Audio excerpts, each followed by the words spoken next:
How are we doing? We well, yeah? Right. Suzanne, how are you? Liam, pleasure to meet you as Thanks always. for everybody coming tonight. Really appreciate it. So welcome.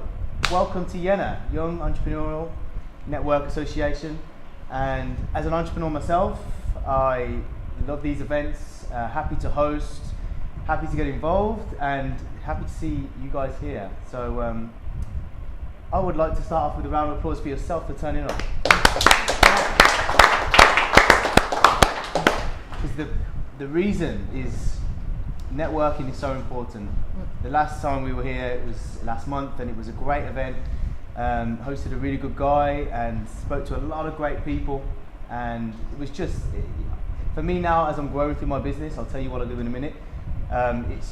It was a reminder for me, because I hadn't been to a networking event for a long time, and it's a reminder to constantly persist with it, never and always do it if you can.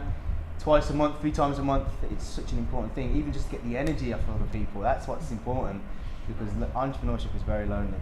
So today, I'm your host, Liam Joe Blackwood, and I am the founder of Stressbox. And Stressbox is a new mental wellbeing spiritual fitness class which combines boxing, mindfulness, meditation, great music, life coaching, and awesome people, whoever I get to coach. And it's all about stress, it's all about controlling stress, understanding stress, and then releasing stress so that we can grow through ourselves towards happiness, success, and whatever that means to you. And I've been working on it for 3 years. Today's a great day. I've been telling a few people about it, and today I got my place in Birmingham University in their offices. So Round of applause. Thank you very much. It's been a tough journey, but it's been also very, very easy, because I love what I do. So sometimes it just happens like that, and just the next minute, like 6 weeks ago, I had no idea that they did this thing, and then 6 weeks later, I'm in an office in there. So it just happens. So optimism is the key. So enough about me. Today we have Susanne. She's a great person. I've met her a good couple of months ago now. We've had great conversations. She's an inspirational kind of person. She is very hardworking, and I'm going to leave it over to you to explain what you do and how you do it and why. Well, thank you, Liam. It's been a pleasure, obviously, to spend a lot of time with you. I think me and Liam, we share definitely passion towards our business, and I think if anything, that's what you probably would like to start off with, is have some kind of real big reason for why you want to start a business, why you want to be an entrepreneur. Even if you don't have a business yet, what I'd like you to actually do, just really quickly, for about 20 seconds, just to introduce yourself to the person next to you, and just tell them your name and why is it that you'd like to have a business. So, just Go.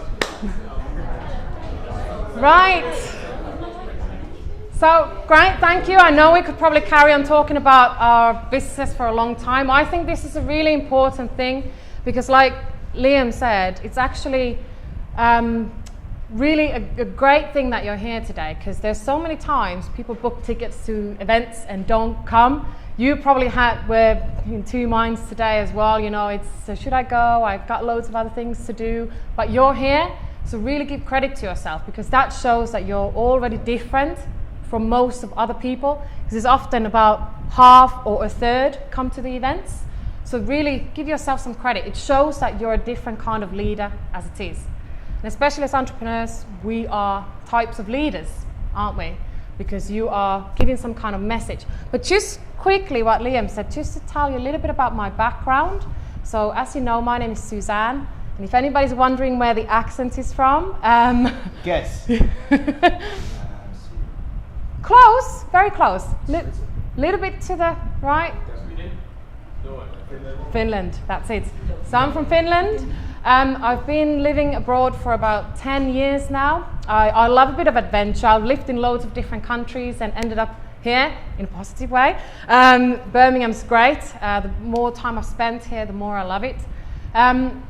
But just to start a little bit about my journey before I go and talk about what kind of training consultancy I have, is that when I've been working for different people, and I think especially I've been working as a trainer within training and education for quite a long time, Sometimes it takes a bit of time for you to find something that you really like. I mean, I had to go through about 30 to 40 different jobs to actually realize what is it that I'm passionate about.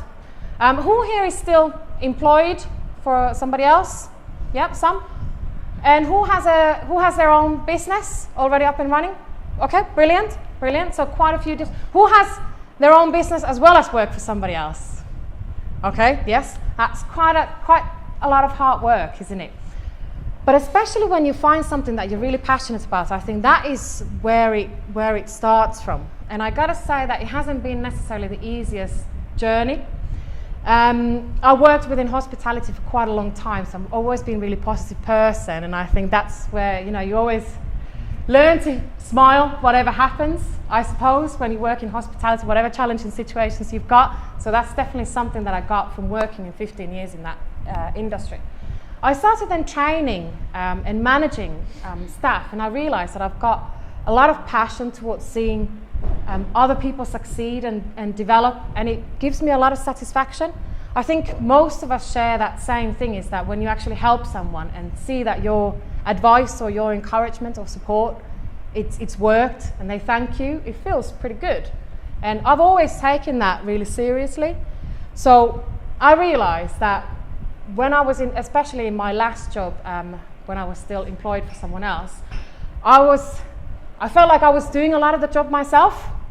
I think a lot of us feel that way, that I feel like I'm doing 95 to 98% of the job.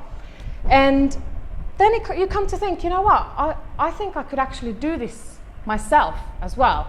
And I think I'd made a really spontaneous move, and I just started the business, basically quit quite quickly. I think that might have been a slightly maybe naive move, because I said, I'm doing all this work anyway, it can't be that hard. And I can bring that money to myself because I'm in control of these customers. Can I stop you there? Yeah. How were you feeling at that moment? Because I think it's such an important decision to make, even though you've got work and even though you don't know what it is what you're doing. Like what was it? Was there a specific moment where it was just like, oh, this has to happen now? Like, I've been thinking about it for a few months or a few weeks or whatever, a year. What was it that made you just take the leap? That's a brilliant question. I think I'm not sure if there was a very specific moment in time. I think I grew to it. I think I grew in a way that I started to feel like I started to look at every day like a bit of an adventure. I think every day is a big learning curve. Even if you work for someone or do something that you're not necessarily too passionate about, I think every day you can learn something. And every day you can learn things that are transferable to your business as well, especially when it comes to customer service. I think I was so passionate about customer service, and actually there was quite an interesting comment that my manager made. She said, brilliant manager, but she said, you spend too much time with your customers, you put too much effort, and it has an impact in your work-life balance. But then when we don't do that, then we get a telling off as well sometimes, don't we? So I think I was in between and thinking, I've got so much passion towards what I do that I should channel that passion somehow. And I really make it a big deal, because every feedback that a customer gave me, or every good thing that I saw, what happened, for example, with the students and with the managers that I was coaching, I took it really to heart, and especially the thank yous. If you get that positive feedback, then that shows that you're making a really positive difference. And I think, if anything, most of the time as entrepreneurs anyway, your business is about providing some kind of solution to a customer. And however small your actions sometimes are, if you can see that you've made a really positive impact on someone, take it really seriously. Give yourself a pat on the back and, be proud of it. I think a lot of the time we tend to self-sabotage a lot, and we focus on what we're not good at. What about the things that we are good at? Like I was saying to Liam earlier, you can't imagine how many times I've been told in my lifetime that I talk too much. I even said to Liam before we started, can you make sure you control, because I'll carry on forever and I don't want to do that to you. But the thing is that sometimes that so-called weakness could actually be your strength. And at the end of the day, I've been earning my living and my wage, even working for someone else, just through talking. So as a teacher, as an educator for some time. On that note, I would like a little exercise, just an interval exercise for you guys, and to take what Susan's saying and think about what people say to you is your weakness, and think about whether it's your strength. So to take 30 seconds to a minute just to reflect on yourself, and think of a weakness or a so-called weakness that people say, you're too much like this, or you do too much of this, or God, you're annoying in some way. But think, is it a positive? Yeah. Okay. All right. No, hey. Oi, hello. All right, that's enough. No self-sabotage, you know. Okay. Talking about our problems too much now. Yeah. Well, Liam just said that I do a lot, that you do a lot of stuff all the time, and bad memory. And sometimes, because I am definitely, that's one of the reasons why I had 40 different jobs, is because I get bored very easy, and I have like attention span of a dog.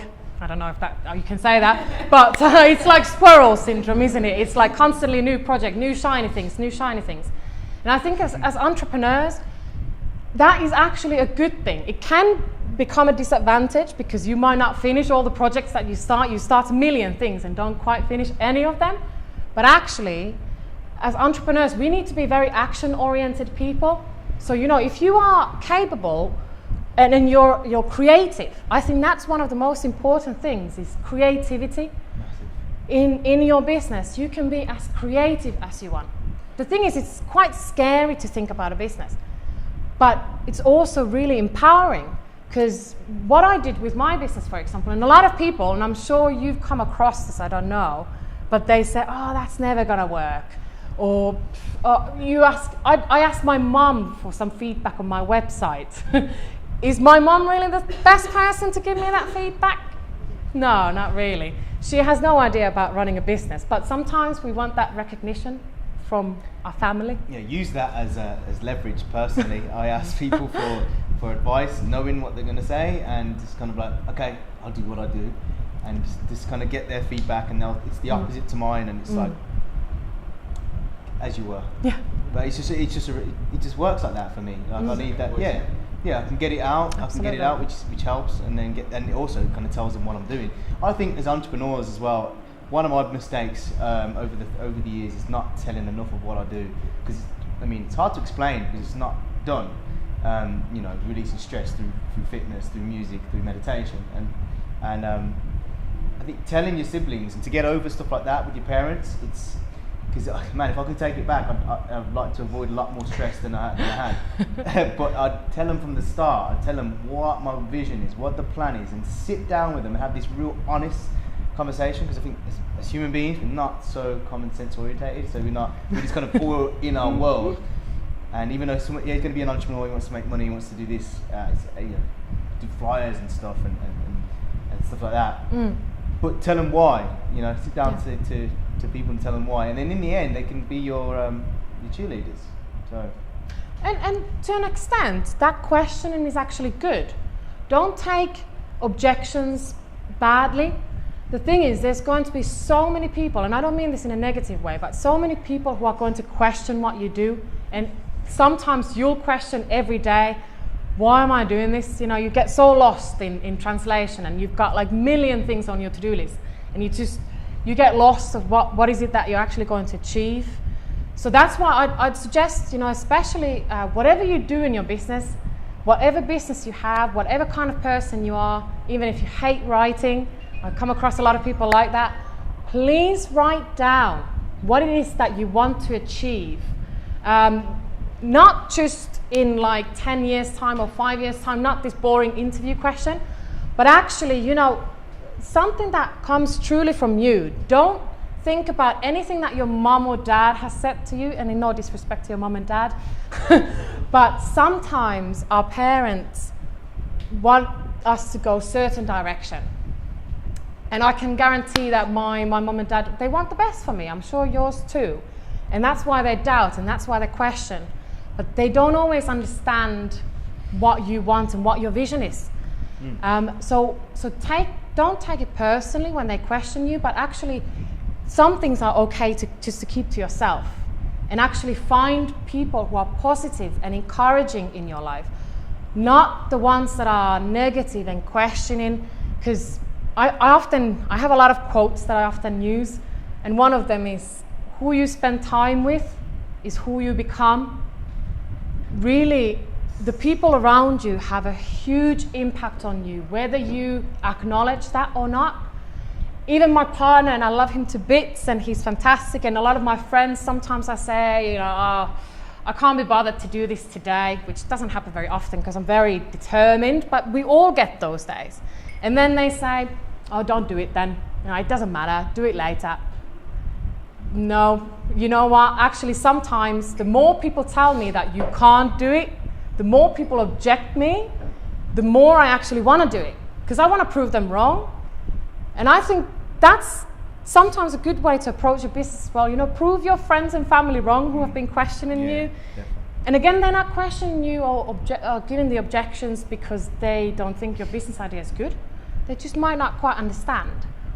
But having a really clear plan and writing down what is it that you want to achieve, and actually going as far as writing down what your financial targets are. If you want to earn 2K a month, let's say, really go and break it down into the nitty-gritty of what do I get per customer? How much do I get when I sell one of these products or one of your courses?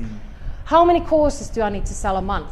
And actually, once you start doing that and you work backwards to even the 20, 30-minute tasks, because what happens is once you've broken it down like that, it becomes so much more practical.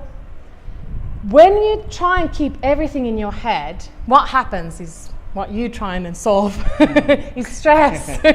So you wouldn't have business if yeah, absolutely. The thing is it has a lot of power when you write things down. And actually, when you write it down, you think, really, is that it? Is that all the problems I actually did have? On that note, Jim Carrey, and again, he's not an entrepreneur, he's just a creative guy who wants to do what he wants to do.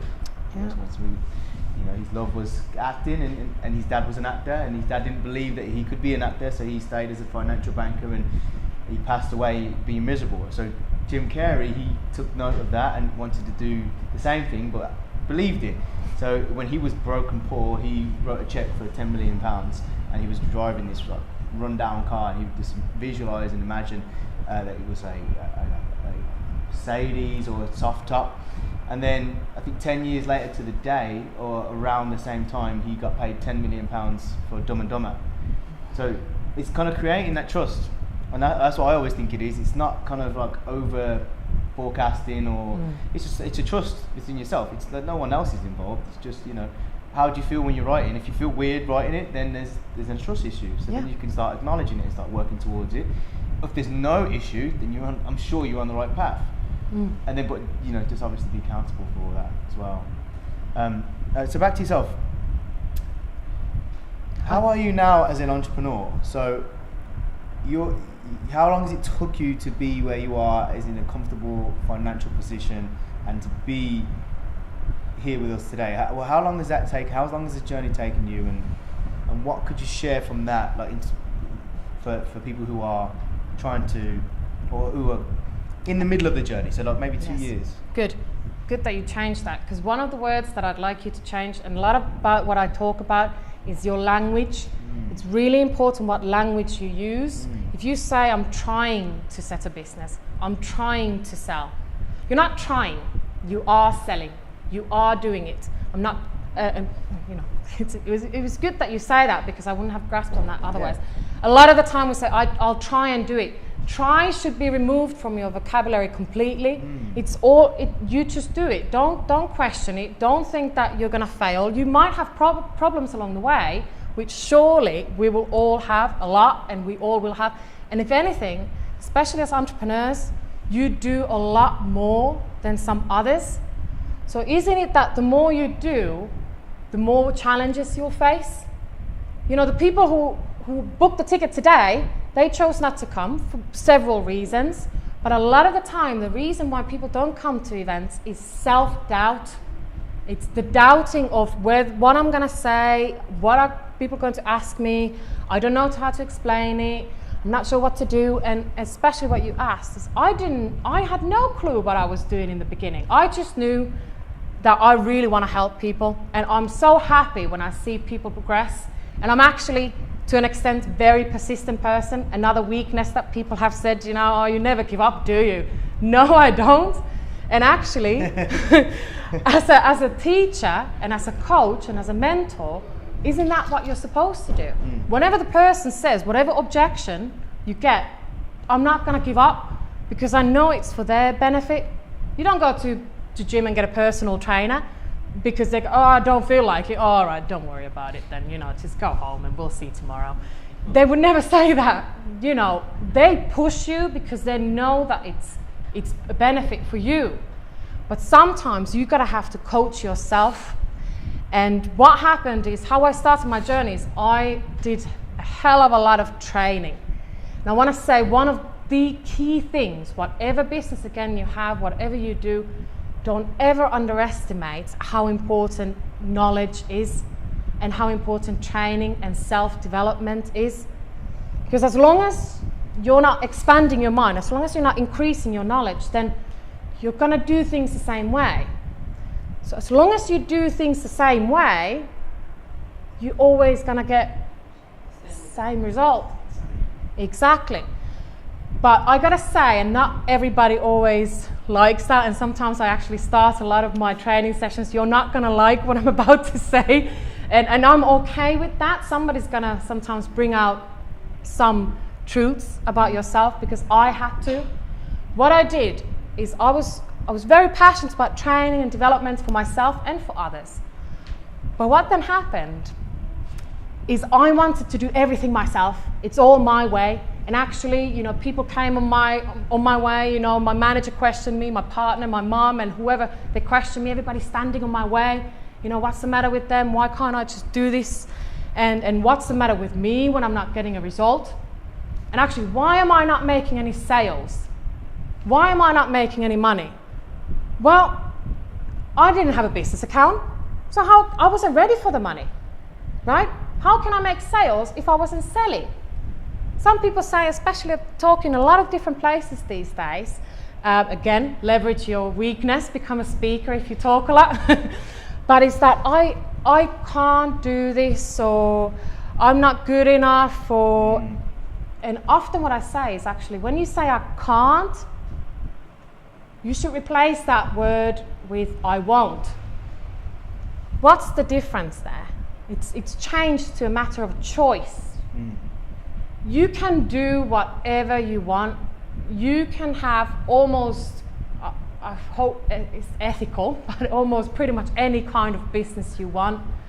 Now I work with people with criminal record, and I help them start their business, males in particular. You can imagine how much resistance there is and how much authority issues there are sometimes.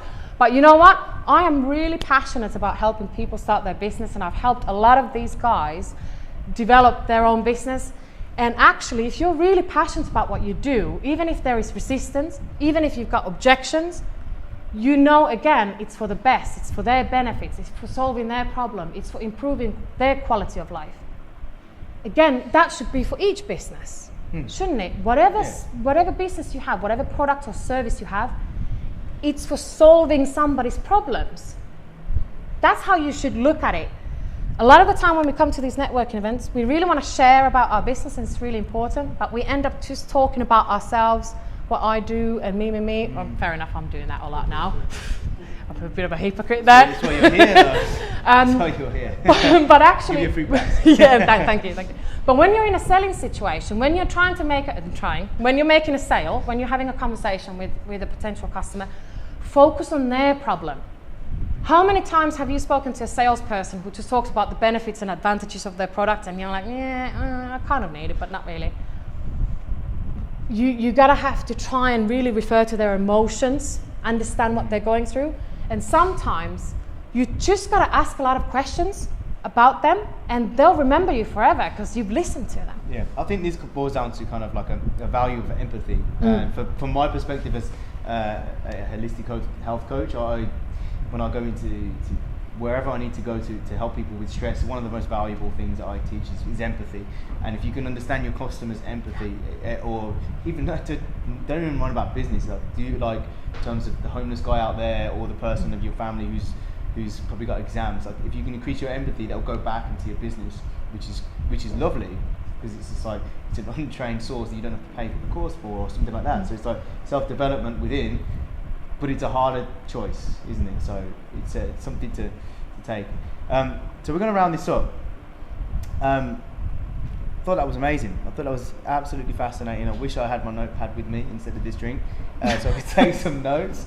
But I'd love to give it back to you guys, and if you have any questions, because she is a very, very powerful motivator, then please dig deep. Take a moment to dig deep on some questions, because she's got some good knowledge here, man. You said that you lived in obviously multiple different countries. Is this the only country that you set this up, or is this something that you brought from somewhere else? Great question.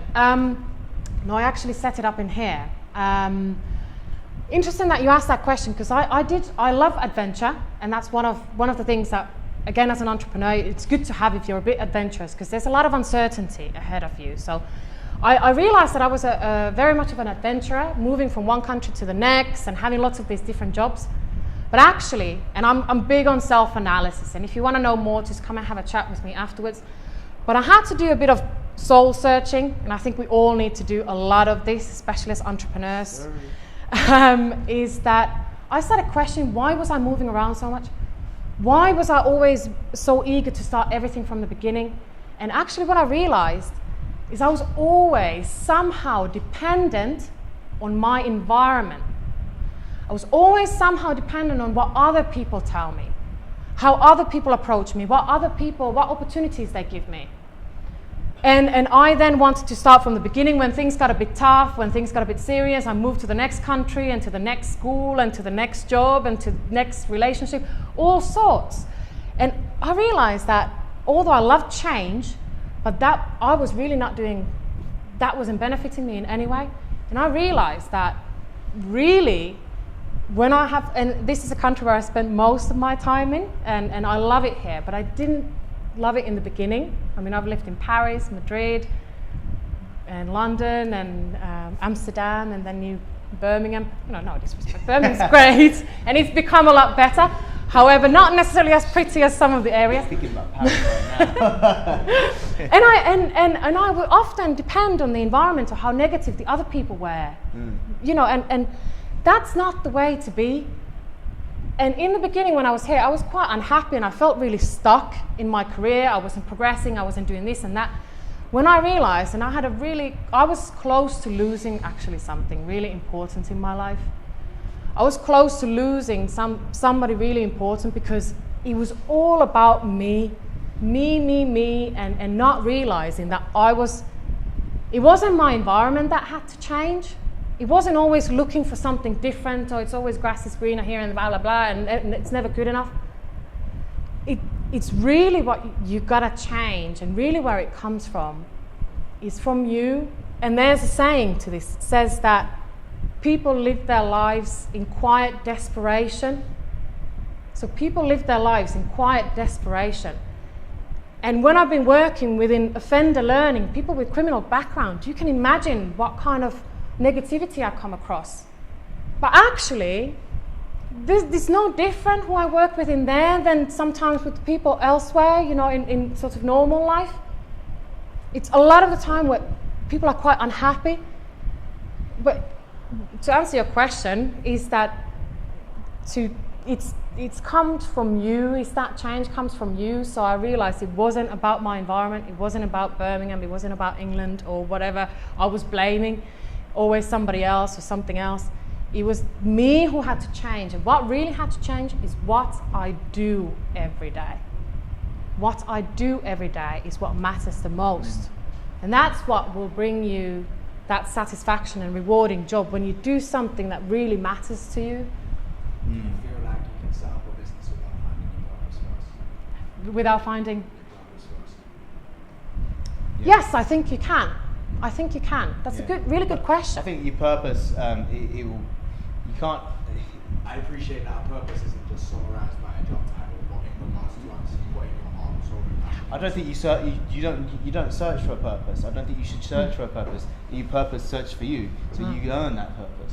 I didn't know I was going to be working within the stress fitness environment until it came to me at my work, and then I realised that I wasn't equipped to have the mental, emotional, spiritual tools to fight against it. So then I dived deep into meditation, and then realised it was magical. Pushed worry out of my head, and brought creativity and happiness to me. And then I started creating stress parks, and then boom, and now I'm here. I'm at the Birmingham University 3 years on. So it's like I did not search for a purpose. I've been gifted a purpose, and I think that's But the question was, would you recommend somebody setting up a business without finding that purpose? Because without it, I'd definitely, say so, definitely, without a doubt, because you'll find the purpose along the way, and that's the journey. You will find it. And that's a brilliant question. And just quickly on that, because I had a couple of customers, especially when you're working on, it's a service-based business, you all got different types of businesses. And especially when it's a service that you're providing, most of you are, you don't always realize who your ideal customer is, or what is it that you're actually doing. You just know you've got the direction, you've got the determination and the passion and the skills, and you start it anyway. I did. So definitely start it, because if you wait until it's perfect, when are you going to start? Never. It's never going to be perfect. You always have to keep improving. Some people are perfectionists. Yeah, the engineers from work. Jaguar would never let them out if it wasn't for the business at the side of it, you know what I mean? They'd never let them out. They'd want the perfection every time. They have to get pushed because targets and the other side of the business, you know, and it's the same thing with us.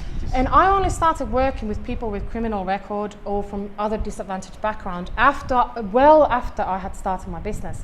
And that has become a true passion of mine. It doesn't matter whether you've got a criminal record or not. What I really deal with, and what is by far the biggest challenge in your business, is your mindset. Because your worst enemy lies between your ears, for sure. It doesn't matter who comes on your way, who says what. It's you. You make the decision whether you should believe them or not. We were just talking about how we both had a bit of a breakthrough, and we were talking about that a couple of months ago, you know, we really need to get this deal. And people said no, and there's been so many objections on the way. And even one of the people that I talked to, the highest manager that I've tried to persist this project with, she said no, and I just said, I think we should do it anyway. Come on, just give me a chance. And she's like, oh, you're really not going to give up, are you? No, because I know it's for such an important purpose. The business was falling apart, and you're there for the good message. You're there to provide a solution. They question you, but you gotta persist because you know it's for the best. And I got in, and I don't want to, flatter myself or anything, but the feedback was pretty good. I worked on it for such a long time, and you know what? I have visualized it. That's what you gotta do. Visualize what it is that you want. It doesn't matter what problems come on the way, because failure, there's no such thing as failure. It's just a part of the process or progress. You've got to have to look at it as a learning curve. Embrace failure is Absolutely. a great tactic. Embrace failure and just learn through it, and it's going to be your teacher, and you get more comfortable with it. Exactly. On that note, So I just wanted to say, he asked you a question earlier. I really would like you to answer that. How long did it take you from initially having this idea to where you are today? Great. So it was about 3 years ago. I've always known that I wanted to start a business because I don't like being told what to do. I think we can all relate to that to an extent. I don't think anybody likes to be told what to do. So it was about 3 years ago. And I was doing a lot of project management work, so I was responsible for my own stuff, and I realized that I really have so much passion towards this. It was in a management training position. Then I started pursuing, and I did a lot of training, and especially if you've got a job alongside, you just gotta persist. You gotta have the long nights, you gotta have the studies, you gotta have to push yourself and challenge yourself to learn alongside of your work. And then gradually I became part-time, and then that sunny day, thank you very much, I'm gone. That brings you such satisfaction, but that was about 3 years ago. And how long did it take you to actually be earning enough money for you to be, you know what, I can quit this job and I can be self-employed? How long did that journey take? Good question. So I think I was part-time for about 6 months, approximately 6 months, and gradually I built a customer base to cover that amount of money. And I gotta say, some people, because how I was trained, and I was trained to be a coach by a great organization, some people just quit without having any customers, which is real danger. Get a customer first, practice a little bit. I don't want that to sound bad, you know, I don't want you to disadvantage the person, but maybe offer a free service or something and learn from it. And I gotta say, that was a real disaster, my first customer. And some people said, are you gonna quit? No, I learned from it. So just persist. It was about a few months and then it happened. On that note, I'd just like to add, if you've got passion for something, you got to do it for free, man. R. Kelly was like he was homeless on the beach for 5 years before he got famous, and look at him now. Like, you got to, if you're passionate about something, you've got to do it for free, because it's a pleasure, right? You know, if you like to, I mean, if you smoke cigarettes, it's something that you like to do. You do it and you pay for it. It's free. So it's kind of like you're up, you're not down, are you? So you look at it that way. You do stuff for free, it will come. It will come back to you. And it's okay to charge for helping people. Then eventually as well, some people go along with charging very little for a very long time and make absolutely no money. You don't want to start a business and work twice the hours than you did for somebody else and get half the money and have real struggle, because you know that you're providing, hopefully anyway, a real value service, and you know that your heart is in the right place. So just practice perhaps with a customer, learn from it, really reflect, collect a lot of feedback, and do loads and loads of market research. Go around to any networking event you can, ask, just listen. We have 2 ears and 1 mouth, that's why we should listen. I should probably take that hint myself, but should listen twice as much as you talk to learn as much as possible. Cool. Guys, I hope you enjoyed. Go ahead. Thanks. I've got some, just quickly, I would love to, if you want to get some more information about some of the training that I do, it's particularly about strategic planning in your business, particularly about stress management, and also about marketing strategy and customer acquisition. So there's a lot of stuff that I do online that you can literally learn from home. To make it as easy as possible, because it's one of the projects that I'm involved in, and actually we're going to do something on that in the future, I think. Just come and see me afterwards. I'll grab your email address, and if anybody's interested in some more detail, just come and speak to me afterwards. But really brilliant job that you're all here, because it again shows that you are very different from the rest of the people. So give yourself a bit of credit for being here today. So thanks for you.